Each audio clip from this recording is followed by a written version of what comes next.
Kylian Mbappé, on démarre donc ce classico avec le Paris Saint-Germain et l'impression paradoxale laissée par la soirée d'hier au Parc des Princes. Victoire 5-1 des Parisiens qui caracolent toujours en tête. Performance XXL de l'attaquant tricolore qui signe un doublé et 3 passes décisives. On y reviendra tout à l'heure. Des sourires aussi sur les visages de Messi et de Neymar. Et pourtant, les supporters du collectif Ultra Paris étaient d'humeur plutôt boudeuse hier soir et sont restés silencieux. Alors je vous pose cette question, et à vous d'abord Claire Arnaud. Oui. La fin de saison du Paris Saint-Germain n'a-t-elle, selon vous, plus aucun intérêt ? Je sais pas si ça a plus aucun intérêt, mais en tout cas, c'est sûr que ça a perdu de sa saveur depuis l'élimination en Ligue des Champions. Il y a plus de coupe, donc voilà.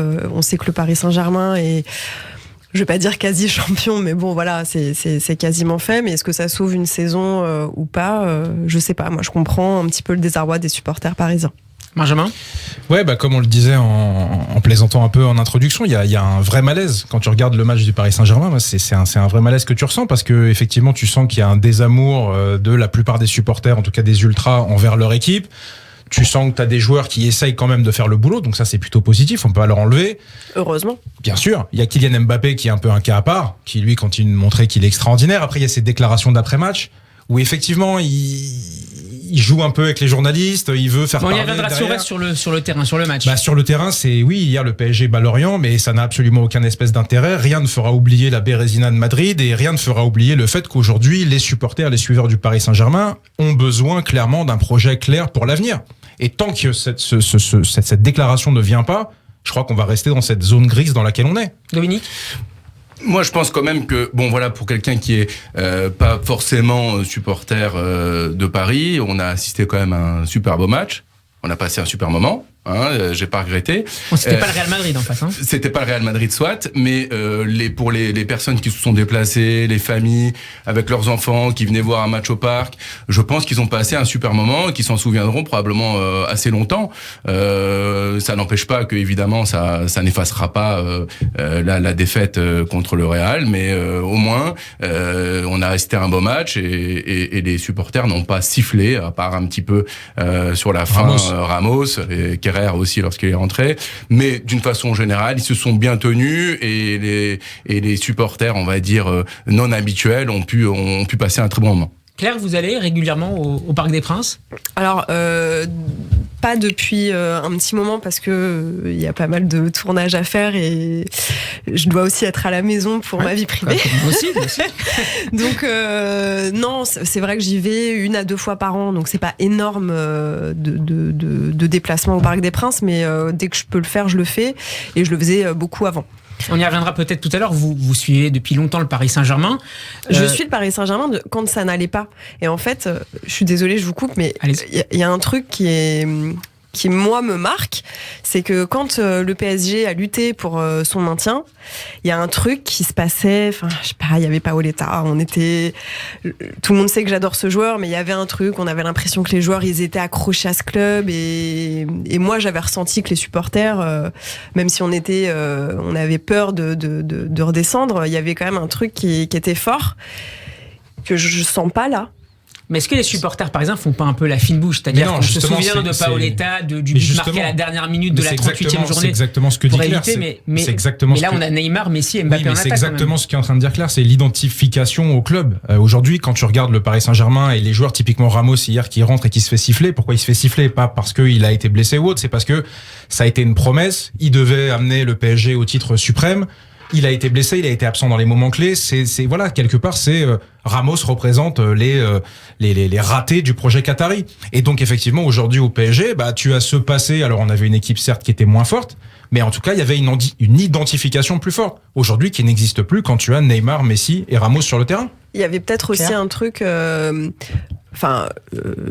Paoletta descendait, il défendait. On avait des joueurs, je sais pas, qui donnaient tout. Et heureusement qu'ils ont tout donné parce que sinon il y aurait peut-être eu une catastrophe en fin de saison. Là, on risque pas la catastrophe de fin de saison. C'est un club qui est leader du championnat, donc tout va bien. Mais moi, je sens pas. Il y a plein de matchs où je me dis, lui, j'ai pas l'impression qu'il soit à fond. Et je peux comprendre que en tant que supporter du Paris Saint-Germain, en fait, c'est hyper frustrant. On nous promet des stars et la star fait pas tout on n'est pas obligé d'être performant à chaque fois. Mais en tout cas, je pense qu'il y a cette impression de pas tout donner. Mais ça, on le voyait depuis le début de saison. Depuis le début de saison, on voyait bien que il y avait pas cette cohésion d'ensemble qui permettait évidemment de faire des miracles, des grands matchs, etc. Pourquoi on attend qu'on prenne encore une fois, parce que malgré tout, on a quand même eu déjà des échecs les années passées en Ligue des Champions qui étaient, alors pas l'année dernière, mais les années d'avant, qui étaient un petit peu cuisants également. On va pas rappeler le passé, les mauvais Barcelone, démons. Manchester United. Voilà, plus exactement. La liste. Mais je voulais pas te faire de mal, Benjamin, donc je m'étais tu. Et lorsqu'on fait venir Ramos, qui pense à cette table que Ramos allait être le patron de cette équipe? Non, c'est impossible. Benjamin, il connaît le foot. Non, mais Messi, on peut légitimement croire qu'il va se passer quand même quelque chose d'assez fabuleux. On peut imaginer, mais en tant que... pour Wijnaldum dans un autre registre, c'est pas n'importe quoi. Alors ça, c'est une grosse déception. C'est évident que c'est pour moi une des plus grosses déceptions, parce qu'à la limite, Messi, c'est une énorme déception, mais il est assez âgé, etc. 34 ans, on pensait qu'il quand même... Il y avait Hakimi, il y avait Nuno Mendes, il y avait Donnarumma, champion d'Europe, meilleur gardien de l'Euro quand même. C'est sûr que le recrutement est pas mauvais sur le papier, il est même excellent. C'était le meilleur de France l'année dernière. Ils ont vendu quand même une équipe sur chaque poste, c'est quasiment le meilleur du monde, ou en tout cas d'Europe. Comme quoi, en foot, c'est pas forcément le meilleur à chaque poste qui permet de gagner les matchs. Ces débats et ces interrogations des supporters connaissent une forme de prolongement avec le débat autour du maillot, du futur maillot à domicile du Paris Saint-Germain. Honte à nos joueurs, gloire à nos couleurs. Pouvait-on lire hier sur une banderole au Parc des Princes? Est-ce que c'est aussi, à travers cette question du maillot, la question de l'identité, de la désaffection d'une partie du club, des supporters, pour ce qu'a représenté pendant très longtemps le club et qui peut-être disparaît Parce que comme on l'a dit, et comme tu parlais de Ramos, ça représente le projet du Paris Saint-Germain, des dirigeants en tout cas du club, qui est davantage un projet peut-être marketing. Encore une fois, on l'a déjà dit ici, le fait d'ouvrir une boutique sur la 5e avenue à New York, est-ce que c'est pas la priorité des dirigeants qataris plutôt que de gagner? Pour que ça devienne une marque mondiale. Est-ce que ça ne peut pas être les deux? En tout cas, ça ne marche pas pour l'instant. D'abord, il faut peut-être commencer par construire des fondations solides sur le terrain avant de penser à vendre des maillots, et d'abord de recruter des joueurs qui vont te permettre de vendre des maillots. On a l'impression qu'on fait un peu les choses à l'envers. On va recruter des stars ailleurs qui vont venir au Paris Saint-Germain pour vendre des maillots. Mais est-ce que d'abord il faut pas avoir des joueurs qui vont te faire gagner? Ensuite tu t'occuperas de vendre des maillots. Aujourd'hui tu vends des maillots mais tu gagnes pas. Claire, vous avez l'impression que c'est cette hiérarchie qui a été choisie dans les priorités? J'ai l'impression qu'on a choisi des stars qui collent pas entre elles. En fait, c'est comme si vous prenez des super ingrédients pour faire un super plat. Moi, je suis très nulle en cuisine. Vous dites, tiens, je vais prendre des truffes, je vais prendre ça, je vais tout mélanger. Et parfois, en fait, c'est pas bon. Juste parce que pour mettre en valeur un ingrédient, faut pas forcément que des ingrédients du même type autour. Mais est-ce que c'est pas ce qui est bonne, en tout cas. Mais est-ce que c'est pas ce qui a été essayé cette année? Encore une fois, je rappelle, Donnarumma, Hakimi, Wijnaldum pour l'équilibre au milieu. Est-ce que c'est pas ce qui a été cherché? Pour appuyer ce que dit Claire, tu vas recruter des stars d'ailleurs. C'est-à-dire que Ramos, c'est la star du Real Madrid. Messi, c'est la star de Barcelone. Wijnaldum, c'était quelqu'un de très important à Liverpool. Donnarumma, c'était le gardien star et d'avenir de Milan. Donc tu vas trouver des joueurs qui ont construit quelque chose et qui sont liés à l'identité d'un autre club et tu les transfères chez toi. Mais ça ne marche pas parce que ces gens-là ont une histoire ailleurs. Et donc, effectivement, comme l'a dit Claire, la mayonnaise, elle n'a pas prise. Donc on s'appuie que sur des jeunes pousses, des espoirs qui n'ont pas encore performé. Non, c'est pas ça. Mais quand vous avez un joueur comme Kylian Mbappé, peut-être que je vais dire une énorme bêtise, mais est-ce qu'il y a vraiment besoin d'avoir un Neymar et un Messi autour de lui? Est-ce qu'on ne met pas d'autres joueurs qui vont se donner à 200% pour faire briller cette pépite qui est une pépite depuis plusieurs années? Quand le PSG recrute Kylian Mbappé, c'est des joueurs, on sait déjà que ça va être un joueur fabuleux. Après, il peut vriller et changer de parcours, mais le fait est que c'est pas le cas. Et que c'est un joueur intelligent et qu'il arrive à construire sa carrière comme ça. Maintenant, moi, ça m'ennuie en fait. Ça m'ennuie que Neymar, il soit blessé à chaque fois à la Ligue des Champions, qu'il aille au Brésil, qu'il fête l'anniversaire de toute sa famille. Sa sœur, c'est important. Oui, alors moi je suis très famille, il n'y a pas de souci, mais pas dans ces moments-là, quoi. Parce que résultat, aujourd'hui, s'il gagne derrière, je m'en fiche qu'il aille faire tous les anniversaires qu'il veut, mais voilà. Mais on peut pas avoir des images où il est en béquille sur un anniversaire à Paris ou je sais pas où. En fait, ça, on n'a pas envie de le voir. Donc il doit partir à la fin de saison? Je sais pas s'il doit partir. Je sais pas s'il doit partir. Je suis mal placée. C'est pas moi qui fais ni le recrutement ni l'équipe. Après, là, tout le monde voit que ça ne marche pas. Oui, mais dans une équipe normale, Neymar, si tu le sortais, imaginons que tu le sors du groupe, aussi fort soit-il, et que tu le sors du groupe. Il reste quand même tout le reste du groupe, il y a quand même 20 joueurs exceptionnels, enfin au moins 15 exceptionnels.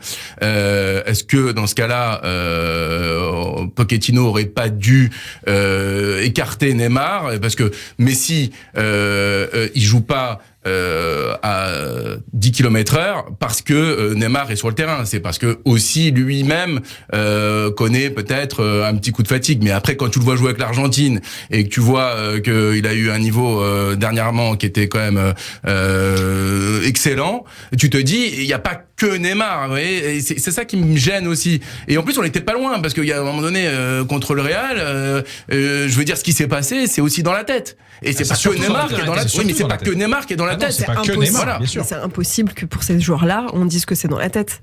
Il y a un gros souci. Je suis d'accord avec toi, Claire, mais j'arrive pas à comprendre. Messi, il vient d'avoir un ballon d'or. Il est incroyable. Donc, moi, je veux bien qu'on me dise, il est vieux, il est âgé, il est tout ce que tu veux. Il vient d'avoir un ballon d'or. Donc, c'est censé être le meilleur joueur du monde. Complètement. Montre-moi que c'est le meilleur joueur du monde. Voilà. C'est. On demandera à Florent Torchu, justement, ce qu'il a dans la tête actuellement. Ça peut être intéressant. On va rejoindre un auditeur. Bonsoir, Steve. Allô ? Oui, bonsoir, Steve. Bonsoir. Merci d'être avec nous. Tu as suivi hier le match du PSG ou tu as préféré bouder la rencontre ? Non, je l'ai boudé. Je l'ai suivi par Internet, mais je l'ai boudé. Et malheureusement, je me suis retrouvé invité à Monaco PSG, où c'était un désastre. Et je pense, comme tout le monde, qu'il y a un manque d'autorité dans le club, quoi. Je veux bien qu'on me fasse rêver avec Messi et Neymar, mais malheureusement, moi, en tant que vrai supporter depuis 30 ans, je suis d'accord que Paoletta, quand il était dans la mouise, il redescendait, il jouait arrière central. Là, il bougeait pas, les mecs. À Monaco, c'était un désastre. Donc, je pense que le club manque d'autorité. Et quand je vois une interview de Nasser dans l'équipe ou le Parisien qui dit ils ont acheté le club à 70 millions d'euros et aujourd'hui il vaut 3 ou 5 milliards d'euros, on voit bien que c'est vraiment du marketing, du business. Il n'y a plus d'âme dans ce club. Qu'est-ce qu'il faut commencer par changer ? C'est la direction sportive, c'est Exactement. Ouais. Exactement. Il faut changer la direction sportive. Il faut changer Nasser. Même Leonardo qui a été bon. Pourquoi il est parti chercher Donnarumma alors qu'on avait Navas qui était très bon ? Il a foutu la merde dans le club. Voilà. Mais non, ils veulent vendre des maillots en Asie. Ils veulent faire du business. Voilà. Mais c'est plus un club de foot. Et moi, j'ai honte de Paris parce que tous mes amis qui supportent pas Paris, je me fais charrier depuis un mois, quoi. Et je peux rien leur répondre. C'est la loi. Est-ce que tu prévois d'aller... Ça nous arrive souvent, quand même. On subit tous la même chose, Steve. On subit tous ça. Ouais.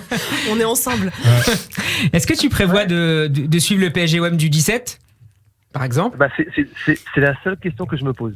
Voilà. En tant que vrai Parisien, je crois que je ne pourrais pas manquer le Classico, malheureusement.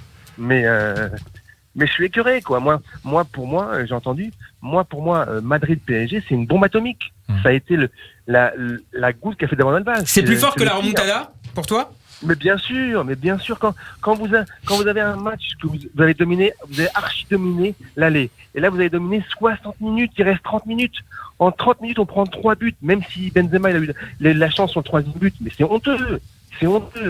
Ils ont le ballon d'or, le meilleur joueur du monde, Neymar, il n'a pas su faire une différence. Il n'a pas su la faire. Donc on devient fou. Moi, si je pouvais les frapper un par un, Ah oui, quand même. Non, faut pas dire ça. Steve. Non mais voilà. Il est trop violent ce monde aujourd'hui. Non mais j'en peux plus parce que c'est notre rêve à nous Parisiens de gagner la Ligue des Champions. Et franchement, ils ont mis les moyens, on va dire financièrement, depuis 2011-2012 avec Pastore, après avec Ibra et tout. Là, quand on a eu Neymar, quand on a Mbappé, Messi, et on est ridicule en 8e de finale, mais j'ai envie de pleurer. Benjamin ?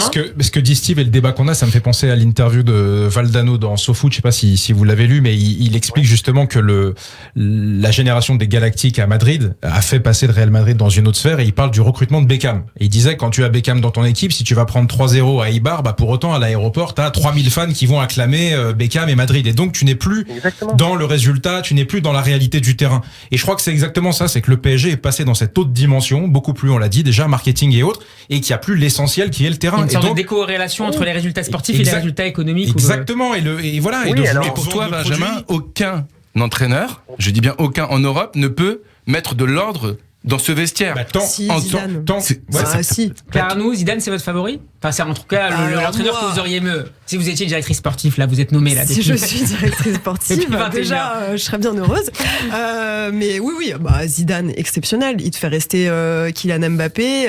Je pense que ça se passe pas pareil dans le vestiaire, quoi. Je veux dire, c'est peut-être parce qu'on est français, mais un mec comme Zidane, il parle, tu l'écoutes. Il y a qu'à voir ce qu'il a pu faire au Real avec des stars. C'est les mêmes stars que ce qu'il y a là. Oui, mais est-ce que c'est la même direction sportive? Est-ce qu'il y a un état derrière? Ça dépend du fonctionnement aussi, Claire. Mais Zidane, est-ce que le directeur sportif va lui dire attends, tu vas faire ci, tu vas faire ça? Non, mais Zidane avec tout son staff, Zidane vient pas seul. Zidane ne viendrait sans doute pas si tu laisses en place le fonctionnement actuel avec Leonardo au-dessus. Tu voudrais un manager qui, alors en anglais. Un manager. Mais d'ailleurs, est-ce que tu connais le nom des directeurs sportifs des plus grands clubs de la planète? On les connaît pas. C'est des gens qui sont pas en première ligne. Il y a qu'au PSG où t'as Leonardo qui a cette place si importante et qui a fait glisser Blanc, Emery, tout le monde. Mais pourquoi, Benjamin, pourquoi les joueurs ne sentent pas d'autorité au PSG depuis 5, 6, 7 ans, depuis que les Qataris sont là? Encore une fois, parce qu'à mon avis, tu as ce canal double. Tu peux avoir un discours direct auprès du Qatar, c'est ce qu'on entend. Tu as un discours direct avec Leonardo, et donc le coach, lui, son message arrive déjà après le message d'autres personnes. Et donc tu n'as pas cette fameuse autorité dont parle Steve, et je crois qu'il a raison. Merci beaucoup, Steve, d'avoir été avec nous. À bientôt dans Classico. Avec plaisir. Merci, et bonne fin de saison. Merci, Steve. Merci. Claire, nous encore un mot sur, plus qu'un mot d'ailleurs, sur Kylian Mbappé qui a été dantesque hier soir. 2 buts, 3 passes décisives. Il est le deuxième meilleur buteur de Ligue 1 avec 17 réalisations derrière Ben Yedder, et meilleur passeur avec 13 passes décisives. Est-ce que voir Kylian Mbappé sur la pelouse, sur une pelouse française, de tous les dimanches sur Amazon Prime ou sur Canal, c'est pas déjà suffisant pour suivre le PSG, juste pour le voir, comme on voyait Ronaldo, comme on voyait Messi à la grande époque du Barça? On a pu le voir aussi avec le Paris Saint-Germain en Ligue des Champions sur beIN Sport, je le rajoute juste comme ça. Tu avais oublié ça. Est-ce que ça suffit? Moi, je suis mesurée aussi. Je veux dire, la direction du PSG a essayé de faire une équipe qui nous fait rêver. Et c'est vrai que sur le papier, quand on vous dit on va prendre Lionel Messi, on va prendre Neymar, il y aura Kylian Mbappé, il y aura Donnarumma, il y aura plein de joueurs comme ça. Quand ils prennent Gigi Buffon ou quand ils font venir David Beckham, oui, ça vend des maillots, on est d'accord, mais en fait, ça fait rêver. Moi, la première, je suis allée au Parc des Princes pour voir jouer David Beckham. Donc, il y a un truc aussi qui est super beau. Après, Kylian Mbappé, je suis pas sûre qu'au bout d'un moment on aille voir que Kylian Mbappé, parce que Kylian Mbappé qui se fait battre par n'importe quelle équipe de Ligue 1 parce qu'il peut pas faire tout seul, il y a un moment donné, non, j'ai pas envie de voir Kylian Mbappé qui perd. C'est votre joueur préféré du moment? Oui. Ouais, Kylian Mbappé? Ouais, depuis longtemps, comme vous avez pu le voir sur les réseaux sociaux. Ouais, vous l'avez déjà rencontré? Oui, j'ai fait son interview quand il est arrivé au Paris Saint-Germain pour PSG TV. Ouais. Et il était déjà bluffant.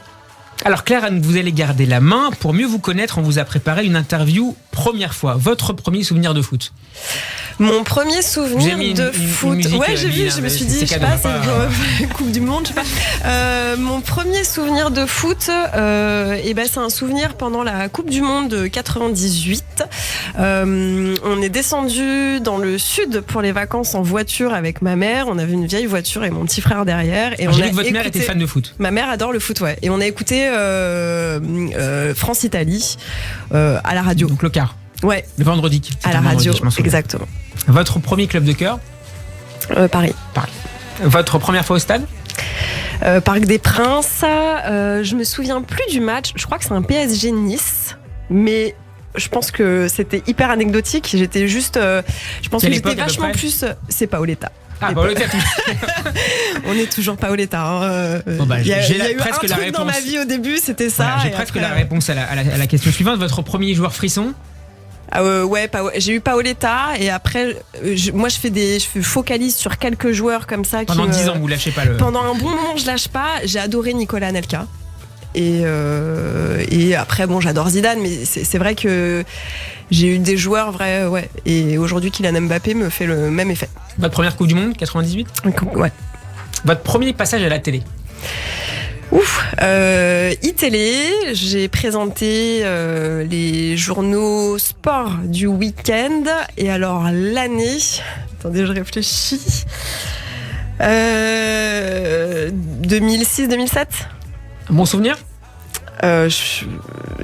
La première fois, très très stressant, j'étais nulle.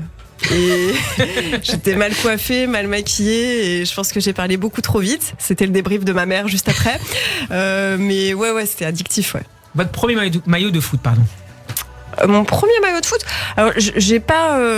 J'adore les maillots, mais j'ai pas. Je suis pas fétichiste de. Non, je suis pas fétichiste de l'objet. J'en ai juste parce que c'est chouette, mais si vous me demandez est-ce qu'il y a un maillot qu'on peut faire gagner, je vous le donne avec plaisir. D'accord. J'ai pas de. La musique qui vous vient en tête pour fêter une victoire. Gloria Gaynor, je sais pas. D'accord. C'est 98 encore. Ouais. La première fois où vous vous êtes dit je vais accomplir mon rêve professionnel. Je me le suis jamais dit, j'en ai encore plein. D'accord. Une dernière question. Votre premier jour de bureau à Bein, c'était comment ? C'était vide parce que c'était au mois d'août. Mais c'était bien. D'accord. On va maintenant peut-être dire un mot sur une dernière stat avant de rejoindre Florent Torchu pour son livre sur Lionel Messi. Paris a concédé, on peut arrêter peut-être la musique de Shoki, c'est musique ça, de quoi d'ailleurs? C'est Shoki. Vous connaissez pas? Moi, j'adore. Alors c'est Shoki, moi j'adore cette chanson, je vous le dis. D'accord, je parce que Claire est là. Écoute, Non, c'est l'hymne officiel de Bein pour la Coupe du Monde l'Euro 2016. C'est ça, non?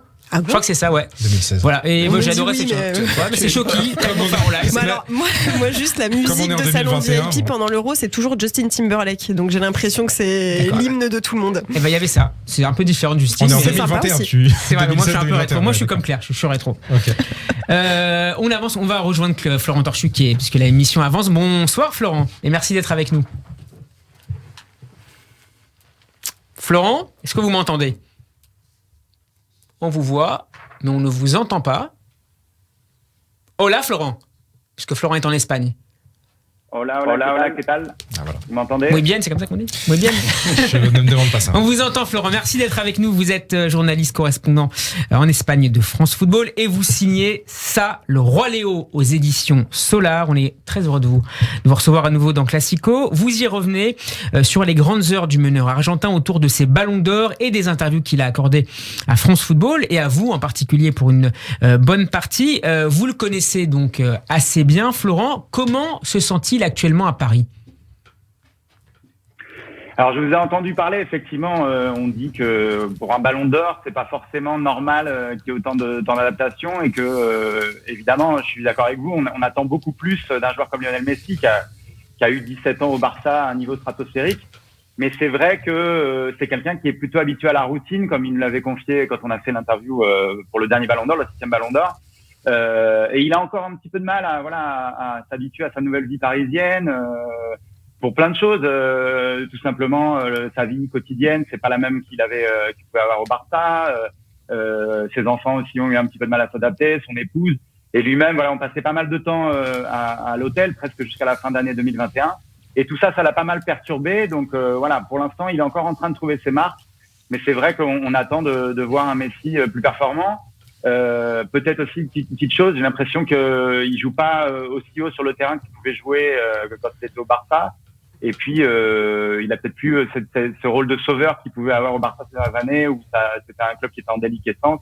Voilà, il y a Mbappé, il y a Neymar, il y a d'autres joueurs qui sont capables aussi de prendre le lead. Donc il est peut-être moins leader aussi dans ce sens-là. Est-ce qu'il regrette son départ de Catalogne? Non, je pense pas. Bon, de toute façon, comme vous le savez, il a pas vraiment eu le choix. Oui, non mais voilà, il a été mis à la porte.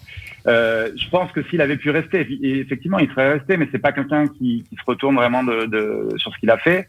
Là, il est à Paris, il est quand même concentré à 100% sur Paris. On entend aussi des choses comme quoi il se ménage pour la Coupe du Monde. Moi, ça, j'y crois pas. Un joueur comme Messi, aussi compétiteur, voilà, qui est un compétiteur né, qui a toujours voulu tout gagner. Il a été évidemment très affecté par la défaite en Ligue des Champions. Il est conscient, après les sifflets, que effectivement il peut faire beaucoup mieux sous le maillot du Paris Saint-Germain. Et il a été affecté par tout ça, mais il a envie de prouver. Évidemment, c'est le premier déçu de ses performances, et il a envie de faire bien mieux avec le Paris Saint-Germain. Benjamin, une question. Florent, est-ce que Messi à Barcelone, c'était le type de leader, tu as employé le mot tout à l'heure, qui, tu vois, lorsque la déroute de Madrid PSG, est-ce que c'est quelqu'un qui à ce moment-là aurait pu incarner sur leadership, aller voir, tu vois, les joueurs, les réunir sur le terrain et amener justement ce supplément d'âme, ce supplément d'expérience pour que ce drame n'arrive pas encore. Est-ce que c'est quelqu'un qui pouvait faire ça à Barcelone? Et est-ce que c'est un regret qu'on peut avoir? Est-ce qu'il aurait pu, à ce moment-là, s'imposer, essayer encore une fois, de fédérer autour de lui pour donner de la confiance et de la force à ce groupe qui était en train de perdre pied? C'est très pertinent parce que c'est vrai qu'on peut constater un écart entre le Messi qui est leader technique sur le terrain, qui a porté le Barça pendant pas mal d'années, et effectivement ce personnage un peu timide, un peu renfrogné qui n'est pas du genre à taper sur la table dans le vestiaire, qui n'est pas forcément du genre à réunir ses coéquipiers pour faire ce que tu disais. À Barcelone, il commençait un petit peu à le faire ces dernières années avec le départ de Puyol, Iniesta, Xavi, etc. Mais il forçait un petit peu sa nature parce qu'il y avait d'autres joueurs qui étaient plus capables de le faire, comme Piqué, comme Busquets, comme Jordi Alba. De temps en temps, il prenait la parole, mais c'est vrai que c'est pas son fort, c'est pas la chose qu'il aime le plus faire. Et là, à Paris, on se souvient qu'il a pris le numéro 30, il a laissé le numéro 10 à Neymar. C'est assez symbolique de sa manière de voir les choses. Il se sent un peu comme le nouveau, même si, évidemment, avec cette ballon d'or, on peut pas considérer que c'est le petit nouveau, mais c'est pas dans sa nature, on va dire. Claire, sur Messi, peut-être une question, une remarque à Florent Torchu. Vous qui le connaissez bien, est-ce que le fait qu'il soit sifflé, ça peut titiller son ego et faire qu'il nous montre un truc incroyable? Complètement. En tout cas, le fait qu'il ait été titillé, ça c'est clair. Il a très mal vécu les sifflets. Il les a compris aussi parce que il est conscient. C'est le premier conscient, je disais, que ses performances sont pas à la hauteur. Mais avec un ego de champion comme il a, on peut imaginer effectivement que ça puisse avoir un impact positif et que lui se dise c'est vrai, c'est le moment un peu, je suis de dos au mur et c'est le moment de prouver que je suis capable de réaliser des grandes choses avec cette équipe du Paris Saint-Germain. Là, il lui reste 2 mois vraiment de fin de saison en Ligue 1 pour terminer de se roder. Et j'imagine qu'il va être assez revanchard pour sa deuxième saison au PSG, ça c'est clair. Florent, comment son passage à Paris est perçu en Argentine? C'est assez rigolo parce que ils l'ont souvent enfoncé quand il était en sélection et jusqu'à la dernière Copa América, il y avait quand même pas mal de critiques en Argentine. C'est ce qu'a rappelé d'ailleurs Gallardo il y a quelques semaines. Oui, tout à fait. Il y a un côté un petit peu un peu hypocrite.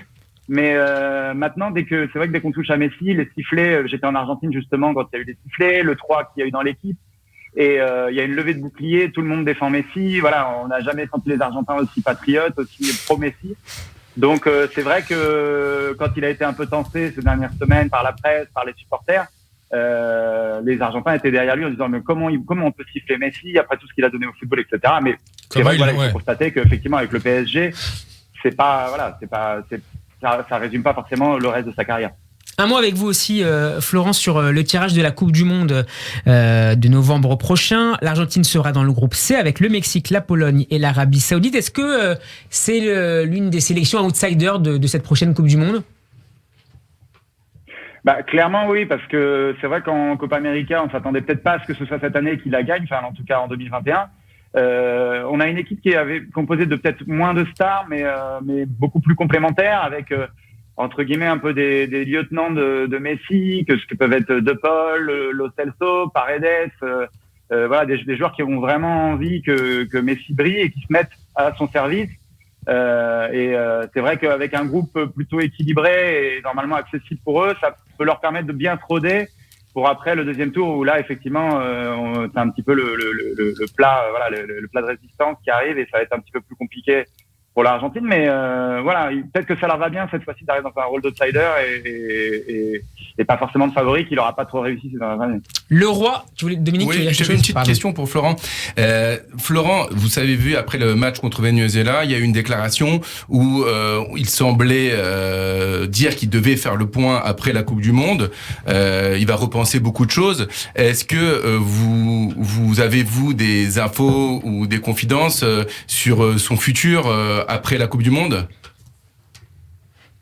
Je pense que c'est global, c'est pas quelqu'un qui est du genre à trop se projeter. On est un peu dans le classique, les matchs après les matchs, les compétitions après les compétitions. Je pense qu'effectivement la Coupe du Monde, cette Coupe du Monde 2022 qui arrive en fin d'année, va être une bascule pour lui en fonction de ce qui se passera. Mais c'est clair que ce soit au niveau de la sélection, au niveau de son club, il va faire un point. Si je me trompe pas, il avait signé pour 2 saisons au PSG avec une encore option. Une avec option. Donc effectivement, à la fin de la saison 2022-2023, il fera un point sur son avenir en club. Et forcément, si cette saison est du même tenant que celle qu'il est en train de réaliser, il se posera des questions et il est possible qu'on le voit partir ailleurs. Mais je pense que, comme je disais, il va être revanchard, il va vouloir bien préparer sa Coupe du Monde et pour ça, il faut être performant avec le PSG. Le Roi Léo, c'est signé Florent Torchu aux éditions Solar. Merci beaucoup Florent et à bientôt dans Classico. Merci Steve, merci à tous. Merci beaucoup. Au revoir.